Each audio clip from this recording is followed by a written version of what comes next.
नमस्कार दोस्तों, मैं एडवोकेट सुनील दीक्षित आप सभी का अपने YouTube channel Dixit legal aid में स्वागत करता हूं। आज की इस वीडियो में मैं आपको यह बताने जा रहा हूं कि अगर किसी का चालान हो गया है और वह गवर्नमेंट जॉब की तैयारी कर रहे हैं तो क्या इस चालान का असर उस गवर्नमेंट जॉब पे पड़ेगा। अटेस्टेशन फॉर्म जो होता है उस फॉर्म में बहुत सारे ऐसे कॉलम होते हैं और उस कॉलम के सब क्लास में चालान के बारे में भी पूछा जाता है। तो क्या हमें उसकी डिटेल अपनी बतानी चाहिए या नहीं बतानी चाहिए, और भी सारे जितने भी इससे संबंधित जो सवाल हैं उस सभी सवालों का उत्तर इस वीडियो में आपको मिलेगा। तो सबसे पहले हम ये जान लेते हैं कि ये जो चालान होते हैं एक पेटी ऑफेंस है। पेटी ऑफेंस को आप ये कह सकते हैं कि जो छोटे मोटे मामले जिसको माना जाता है कोर्ट में, तो वो पेटी ऑफेंस के अंतर्गत आते हैं और जिनका जो डिस्पोजल होता है वो समरी डिस्पोजल होता है कोर्ट में। तो पेटी ऑफेंस के संबंध में एक जो माननीय सुप्रीम कोर्ट ऑफ इंडिया का एक निर्णय आया था जिसमें इस संबंध में एक प्रॉपर गाइडलाइन दी गई थी कि जो अटेस्टेशन फार्म होता है उस अटेस्टेशन फार्म में जो जानकारी दी जाती है क्रिमिनल केस से संबंधित मामले में, तो कौन कौन से मामलों में इसे कंसीडर किया जाएगा, कौन कौन से मामलों से किसी की गवर्नमेंट जॉब पे कोई असर पड़ता है या किसी को गवर्नमेंट जॉब दी जा सकती है या नहीं दी जा सकती है, ऐसे बहुत सारी चीज़ों को जो क्लियर किया गया था वो इस जजमेंट के में एक गाइडलाइन पास करके उसको बताया गया था। तो उसमें उस जजमेंट में कहीं ये नहीं लिखा गया है कि उस मामले में चालान का कोई वर्ड या ट्रैफिक चालान का कोई वर्ड तो यूज नहीं किया गया है, लेकिन उसमें एक शब्द यूज किया गया है पेटी ऑफेंसेस। तो चालान तो इसीलिए ये जो पेटी ऑफेंसेस जो वर्ड होता है काफ़ी महत्वपूर्ण हो जाता है और इस चीज़ को हमको जानना चाहिए कि जो चालान के जो मैटर होते हैं वो पेटी ऑफेंसेस में आते हैं।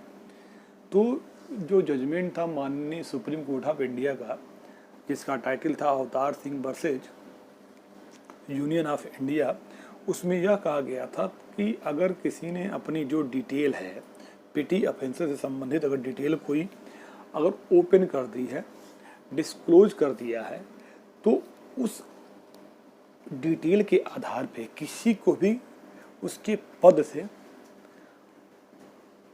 से हटाया नहीं जा सकता। अगर उसको नौकरी दी जा रही है तो उसमें अवरोध उत्पन्न नहीं किया जा सकता। आगे उसमें यह भी बताया गया था कि अगर किसी ने अगर पेटी ऑफेंसेस से संबंधित कोई मैटर या जानकारी अगर छुपा लिया है या उसके संबंध में गलत इन्फॉर्मेशन अगर दे दी है तो उसके संबंध में ये उसमें बताया गया है कि जो भी सर्विस प्रोवाइडर हैं, एम्प्लॉयर हैं, वो इनको इग्नोर कर देंगे। लेकिन इग्नोर करने के लिए डायरेक्शन नहीं है, उसमें डिस्क्रिएशन इन्हीं को दिया गया है। कैसा है कि ये उन पे डिपेंड करता है कि उनको इग्नोर करेंगे या नहीं करेंगे। ये तो हो गई इसके संबंध में जो क्या गाइडलाइन है उसकी बात। अब हम बात कर लेते हैं अटेस्टेशन फार्म की। देखिए, जब अटेस्टेशन फार्म को हम देखेंगे तो सबसे पहले वार्निंग है।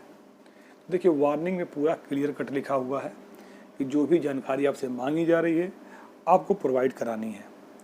तो अटेस्टेशन का जो पहला जो पार्ट है इससे हमको पूरी तरह समझ में आ गया है कि हमें क्या करना है। और जब सबसे नीचे आएंगे अटेस्टेशन फॉर्म में तो जो पैरा 12 है, पैरा 12 में देखेंगे तो उसमें सब पैरा दिए गए हैं। तो जब सब पैरा जो दिए गए हैं उसमें आपको उसी के अकॉर्डिंग जो इन्फॉर्मेशन अगर मांगा गया है तो उसको आपको सबमिट कर देते हैं। आइए 1 बाय 1 करके देखते हैं कि आखिर क्या क्या इन्फॉर्मेशन मांगा गया है और कैसे हमको इसको सबमिट करना है। जब आप पैरा 12 को देखेंगे तो सबसे पहले आपसे पूछा जाता है कि क्या आप कभी अरेस्ट हुए हैं। तो ये जानकारी अगर है आपको तो इसको तो देना मैंडेटरी है, क्योंकि ये पेटी ऑफेंसेस से रिलेटेड मैटर नहीं है। और अरेस्ट की जब बात आई है तो एक क्रिमिनल ऑफेंस है जिसमें FIR दर्ज हुई होगी। तो इसकी तो जानकारी पैरा ए में जो है उस अगर ऐसा कोई मैटर है तो आपको देना ही देना है, उसमें कोई भी फैक्ट आप छिपा नहीं सकते। सेकंड जो 20 सब पैरा है उसमें आपसे ये पूछा गया है कि आप कभी किसी मामले में आपका मुकदमा चला है, कोर्ट में चला गया है और कोर्ट में जाने के बाद जुडिशियल अफसर ने उस पर संज्ञान लेके और आपको नोटिस जारी कर दिया है तो वह मामला इस कैटेगरी में आ जाएगा। तो अगर ऐसा कुछ हुआ है तो आपको उसकी जानकारी देना ही देना है। बाउंड डाउन जो नेक्स्ट सब पैरा ये बताता है कि कभी आप बाउंड डाउन हुए हैं कि नहीं। बाउंड डाउन का मतलब होता है कि कोई भी आदमी अगर किसी केस से संबंधित है, चाहे वो विटनेस हो या वो एक्यूज हो, तो उसको बाउंड डाउन कर दिया जाता है कि जब भी कोर्ट आपको बुलाएगी तो आपको उस डेट पे उस टाइम पे आपको जाना होता है। तो अगर ऐसा कभी कुछ हुआ है, अगर आपको बाउंड डाउन किया गया है कोर्ट में किसी तारीख के जाने के लिए, या आपने कोई ऐसा कोई बॉन्ड अगर भरा है पुलिस के सामने या कोर्ट के सामने भरा है, तो उसकी भी जानकारी आपको इसमें देना अनिवार्य है। अब ये नेक्स्ट पैरा जो ई है सब पैरा, उसमें बताया गया है कि कोर्ट ऑफ लॉ के द्वारा कोई फाइन किया गया। कोर्ट ऑफ लॉ का फाइन का मतलब होता है कि सिर्फ उस फाइन के बारे में पूछा जा रहा है जो कोर्ट के द्वारा किया जाता है। अगर आपने कोई फाइन किसी वेबसाइट के माध्यम से जमा कराई है ऑनलाइन, तो वो इसमें कोर्ट ऑफ लॉ के तहत नहीं आएगी। अगर आपने किसी ट्रैफिक पुलिस के ऑफिस में जाके जमा कराई है, वो इसके अंतर्गत नहीं आएगी। अगर आपने कहीं आउट ऑफ कोर्ट अगर जमा कराया है तो इसके अंतर्गत नहीं आएगी। वर्चुअल कोर्ट से जमा कराया है तो कोर्ट ऑफ लॉ के तहत आएगी, क्योंकि यह कोर्ट का ही एक पार्ट है और एक प्रॉपर प्रोसीडिंग होती है इसकी। एक जुडिशियल अफसर के द्वारा फाइन दिया जाता है। तो वर्चुअल कोर्ट से जो फाइन अगर आपने पे किया है तो इसकी जानकारी आपको इसके तहत देना है। और जो नेक्स्ट पैरा है उसमें आपको ये बताना है कि क्या आपको किसी कोर्ट के द्वारा कन्विक्ट हुए हैं कि नहीं। अब ये मैटर जो है कन्विक्शन का जो मामला है, कन्विक्ट होने का, इसको समझने की चीज़ है। कोर्ट में जब हम जाते हैं, कोर्ट में जाने के बाद जब भी, तो हम दो चीज़ें करते हैं। एक चीज़ तो होता है कि या तो हम प्लीड गिल्टी करेंगे, अपनी गलती को मानते हैं, और जो ही हम गलती को मानते हैं तो कोर्ट हमारे अगेंस्ट में एक आर्डर पास करती है।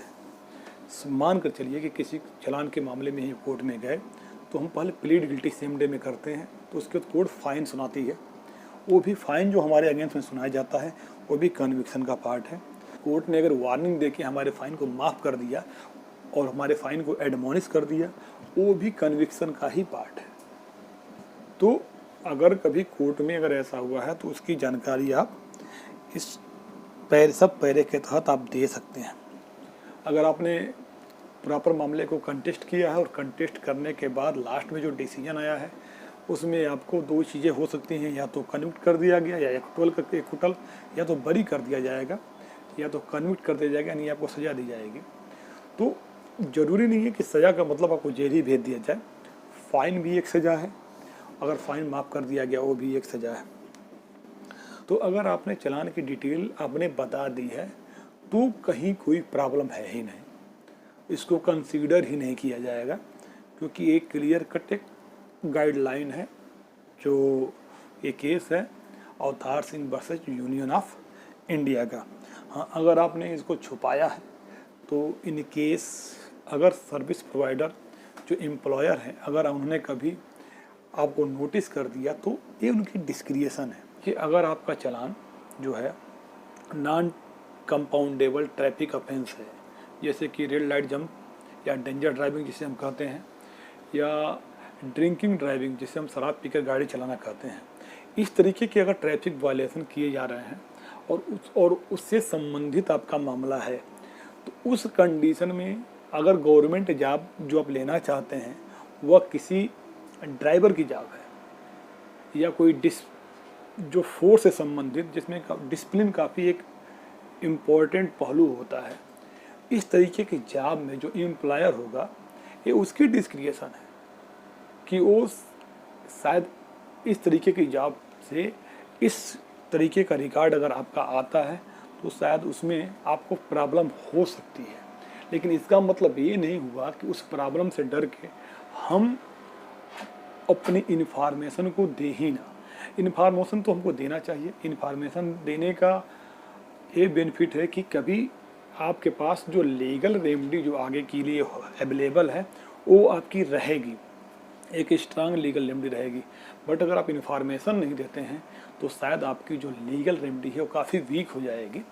उम्मीद करता हूँ कि आज की वीडियो की इन्फॉर्मेशन आपको अच्छी लगी होगी। अगर ये वीडियो आपको अच्छी लगी है तो प्लीज़ मेरे वीडियो को लाइक करिए, शेयर करिए, मेरे चैनल को सब्सक्राइब जरूर करिए, क्योंकि आपको इस चैनल पे कोई न कोई ऐसा कंटेंट जरूर मिलेगा जो आपके काम का होगा। Thank you for watching.